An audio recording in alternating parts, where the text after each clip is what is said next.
আগে আমি আপনাদের সঙ্গে অনেক রকম চিকেনের রেসিপি শেয়ার করেছি। আজকে চলুন দেখে নেওয়া যাক আরও একটি নতুন ধরনের চিকেনের রেসিপি, সঙ্গে একটি সিক্রেট মশলা সহ। তাহলে কথা না বাড়িয়ে চলুন শুরু করা যাক আমার আজকের এই রেসিপিটি। আমার আজকের রেসিপি হলো বিহারি চিকেন। নমস্কার, আমি জয়িতা আর আপনারা দেখছেন জয়িতার পাকশালা।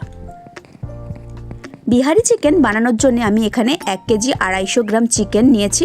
চিকেনটাকে ভালো করে ধুয়ে পরিষ্কার করে নিয়েছি। এবার আমি গ্যাসে একটা কড়াই বসিয়ে তাতে দিয়ে দিয়েছি পরিমাণ মতো সর্ষের তেল। তেলটা গরম করে নিয়ে আমি এখানে দিয়ে দিয়েছি 2টো বড় সাইজের পেঁয়াজ কুচি।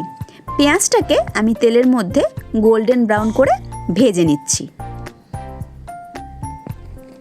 পেঁয়াজটা গোল্ডেন ব্রাউন হয়ে ভাজা হয়ে গেলে আমি এর মধ্যে দিয়ে দিয়েছি 1 ইঞ্চি পরিমাণ আদার একদম ছোট করে কুচি করে নিয়েছি, আর দিয়েছি 20 থেকে 25টা রসুনের কোয়াকে আমি একদম ছোট করে স্লাইস করে কুচি করে নিয়েছি।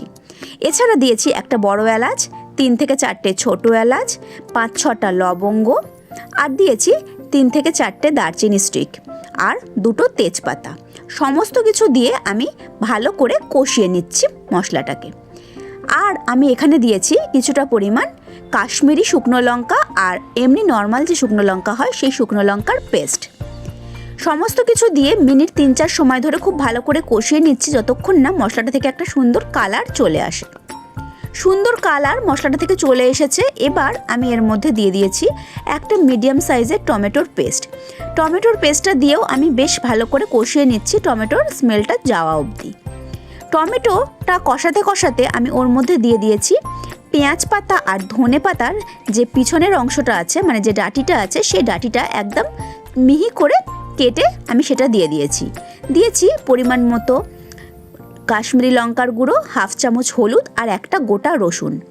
সমস্ত কিছু দিয়ে আমি খুব ভালো করে মশলাটাকে 4-5 মিনিট সময় ধরে কষিয়ে নিয়েছি যতক্ষণ না তেলটা সেপারেট হয়ে যায়।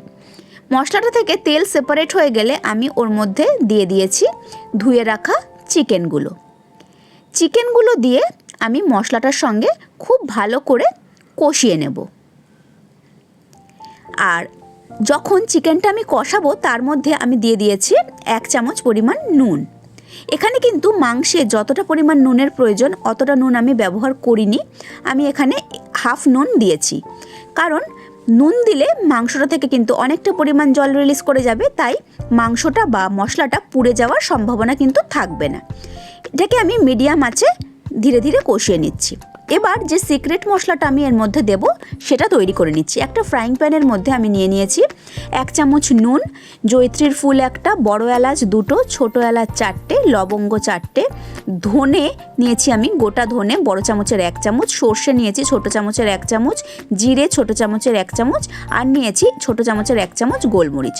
সমস্ত কিছুকে আমি ভালো করে ড্রাই রোস্ট করে নিয়ে গুঁড়ো করে নিয়েছি। এদিকে দেখুন মাংসটা ভালো করে কষানো হয়ে গেছে। এবার আমি এর মধ্যে পরিমাণ মতো গরম জল দিয়ে মিডিয়াম ফ্লেমে ঢাকা চাপা দিয়ে 15 মিনিট রেখে দিয়েছিলাম ভালো করে কষানোর জন্যে। 15 মিনিট বাদে আমি ঢাকনাটা খুলে নিয়েছি। দেখুন মাংসটা কিন্তু অলমোস্ট রান্না হয়ে গেছে। এবার আমি যে মশলাটা বানিয়ে নিয়েছিলাম সেই মশলা থেকে 3 চামচ মশলা আমি মাংসের মধ্যে দিয়ে দিয়েছি। ভালো করে মশলাটা আমি এবার মাংসের সাথে মিশিয়ে নিচ্ছি। এই মশলাটা দিয়ে দিলে কিন্তু মাংসের টেস্ট আর কালার দুটোই একদমই চেঞ্জ হয়ে যায়। খুব ভালো করে মশলাটা আমি মাংসের সাথে মিশিয়ে আরও 5-7 মিনিট সময় ধরে মাংসটাকে কষিয়ে নিয়েছি।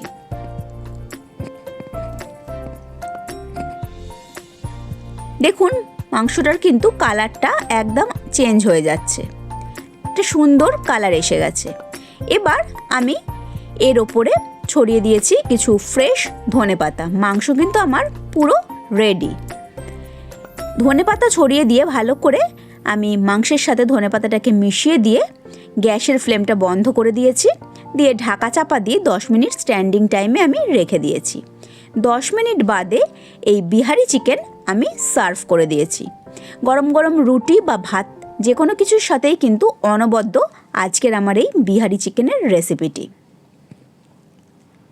আমার আজকের এই রেসিপিটি আপনাদের কেমন লাগলো অবশ্যই কিন্তু কমেন্ট করে জানাবেন।